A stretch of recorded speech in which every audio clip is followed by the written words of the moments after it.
So, what happens to students after a school shooting or other trauma event? Well, obviously, they become very overwhelmed by the trauma and the trauma memory that has grown in their head. But this video is all about how you can replace the trauma memory with a helpful memory. So, this is trauma memory replaced by helpful memory using handwriting exercises. And that will all be explained, and you'll see how easy it is. This is totally free for mental health workers to use with ages 6 to 18 in schools or medical facilities. Of course, it's not a substitute for psychiatric care where psychiatric diagnoses have been formed. But let's take a look at what it does. So when trauma strikes, from any event, school violence, home violence, street violence, violence to a friend, a death, a suicide, a shocking situation that ends in death, or bullying that becomes extreme, well, the alert is that trauma immediately impacts the brain. Absolutely. And trauma can cause immediately memory loss, impaired thinking, disturbed emotions, constant danger alert, and continual confusion where the person just absolutely cannot function. Does it cause all these things all the time? No, but the potential is there for all of them or some of them. And the new trauma thought that's held in the head, that's held in your brain, holds all the things you saw during the trauma, heard during the trauma, and all the bad effects that have happened to your brain. All that is in the center of your trauma memory. And using that memory or using that thought just makes it stronger and stronger. So there's an urgency to replace that trauma thought ASAP. And this is exactly how you could do that. Now, the process is called neuroplasticity. And neuroplasticity means that new neurons can be made in your brain. And you're going to make new thought neurons. You see the picture of the neurons in the top left corner, and neurons are normally always gray. Brain matter is gray, but you see colors to show that's how that image was made to show the parts of the neurons. And you see how interconnected they are, and neurons build upon neurons, build upon neurons, and each neuron holds a grouping of thoughts, and every group of thoughts attaches to a neuron that you're thinking about in connection to that thought. So MRI images have shown that brain neurons can be physically remade. You can replace the trauma neurons from hurtful to helpful just simply by using handwriting exercises. And here's the way. We're going to build a new thought. We're going to take that red trauma memory, and that's holding all those bad effects, the memory loss, the impaired thinking, the disturbed emotions, the continual confusion, and the constant danger alert. All that panic that's attached to the thinking of the trauma is held in that thought, and we're going to replace it. I show it with those blue neurons in this illustration in the brain with a clearer perspective of the trauma. The trauma is going to hold much more than just the trauma event. You can't remove the trauma event, but you can build a new neuron thought that holds the trauma along with other thoughts so that the new thought becomes dominant. It becomes bigger than the original thought. And what's going to be in the new thought? Well, a clearer perspective of the trauma that includes a wider vision of the person's life. It's going to give them a perspective of all the things that are important in their life and how they can help themselves when they become in a serious struggling event like a trauma. It's also going to include people to turn to for support. It's going to include places where they feel safe, activities they want to do, and what they want to achieve and be in their future. So the trauma takes a smaller role in that thought, and they're able to see the perspective clearer. Now, how are we going to start this replacement of the thought? We're going to start simply by putting on some music in the background before we start writing and talking and thinking about it. So find some music. You have free music on Pandora. I found Vivaldi's The Four Seasons for free on Pandora, along with Caribbean music and Kenny G soft jazz. All of them play continual, free, uplifting melody that's calming with a gentle, steady beat. That's what's important. And the music itself adds size, strength, and calm to the new thought that we're creating about the trauma. So now we're going to begin handwriting exercises, but first I'm going to explain why handwriting. Okay, so when you write by hand, the beauty of it on the brain is it lights up every area of your brain. The neurons from all the parts of the brain go into action and start working together. All those thousands of neurons together build a strong, long-lasting thought. And the strongest trauma thought in the brain will be the winner, the one that becomes your go-to thought. So just simply by adding music, and just simply by picking up a pen and starting to write, you are building a strong thought neuron.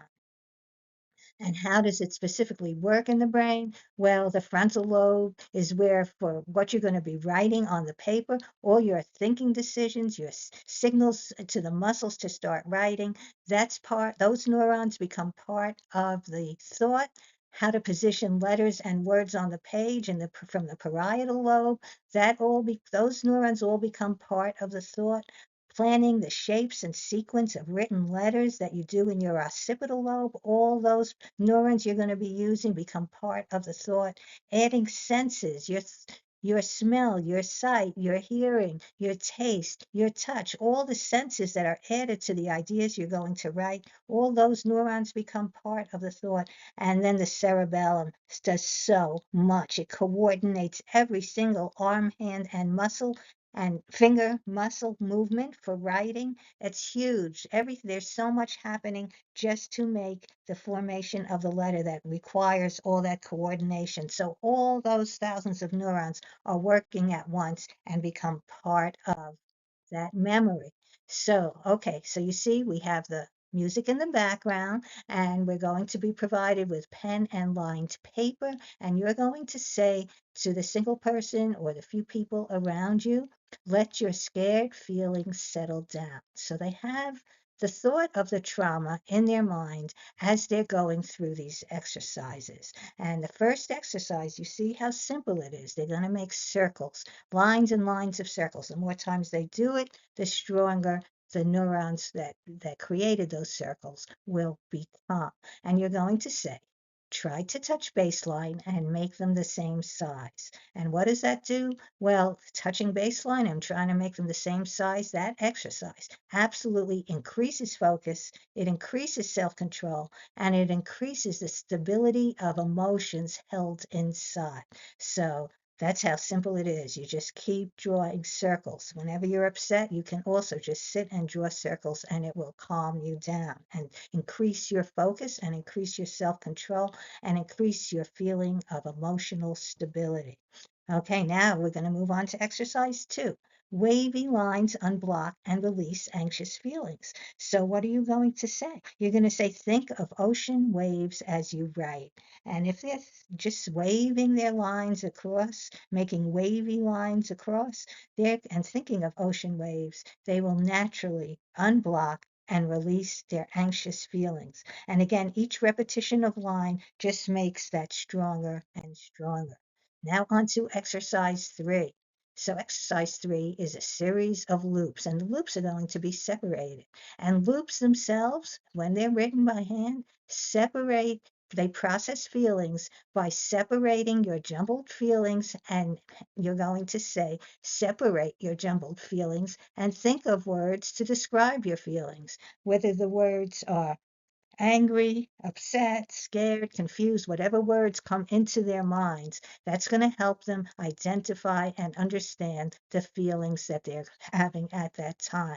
So we're going to make loops to process feelings. All right, now we move on to exercise 4, which is all angles, any kind of angles. They can be tall, wide, short, um, very sharp, not so sharp, however they make them. But angles analyze the situation and find solutions and also help the person choose a plan. And what you're going to say is think of things you always wanted to do and make a plan to do them. Now, for exercise 5, we're going to divide it into 2 groups. Depending on who you have, I have different set of exercises. So for children who are unable to write, you're going to have them questioned by an adult. and they're going to be required to put their feelings into words. I don't know, up to maybe age 7, it depends on how well the kid can write. And it's not as strong an effect on the brain. You're not building as many neurons by just simply talking, but you are building neurons because you're creating thoughts and you're putting them into words. So the first thing the adult is going to say, it's helpful to tell me your feelings. How did you feel when you first sat with me before drawing the shapes? And how do you feel now? And as the kid answers, you're going to talk about how finding a word for a feeling helps them and others understand what they are feeling because it has a word. Okay, so once that exercise is done, you're then going to ask the question, what is it you most want to do? And you're going to give them verbal choices. Spend time with others, and if they say yes, you'll ask who. Do you most want to, is it drawing? Drawing what? Is it playing with toys? What toy? Is it playing outside? Doing what? And then anything else? And these bring back the thoughts of things that make them feel good. So they're not only thinking about the terrible things of the trauma. And then the question, these are most helpful. Who are your trusted adults you can talk to about what happened? And you want them to name 1, 2, or 3 people. If they have that many, that would be great. And it points out to the child their people to support them and help them. And that gets added to their new trauma thought. And then you're going to ask things you can do when you feel scared. Which one helps you? Is it singing? And if it is, what song? Is it writing? And if it is, about what? And is it talking to someone? And then if it is, about what? And this gives the kid many ways to handle being scared. The next question is, what places at home, school, or in your community make you feel safe? And the answers to that question gives them places to go when they're scared. You could suggest things like home or school or library or gym or community center and hear what their answers are. Okay, so now all those answers are going to be used right here again as a reminder for the, the student in front of you how they can help themselves. So you say, you understand that it may take time to feel better about things, but in the meantime, you can use the answers you just told me. We call those answers strategies that are always there to help you. Let's go over your strategies that make you feel better. Now you said for you, your strategies are who can you talk to? And you can remind them of who they said if they don't remember. And the next one is what can you do when scared? Again, remind them if they don't remember. And where do you feel safe? Again, you're going to remind them and then go over it again so they know what their strategies are. And now we're going to move on to what other things they want to do. So that's the question. What things do you want to do if you get the chance? What games would you try? What sports would you try? What would you like to learn to do? Where would you go? What would you like to be when you grow up?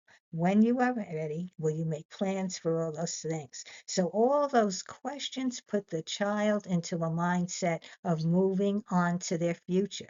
They now have several things to think about in their trauma-related thought, and they're not stuck with only the terrible tightness or the terrible effects of memory loss and the other things that go along with their original trauma memory.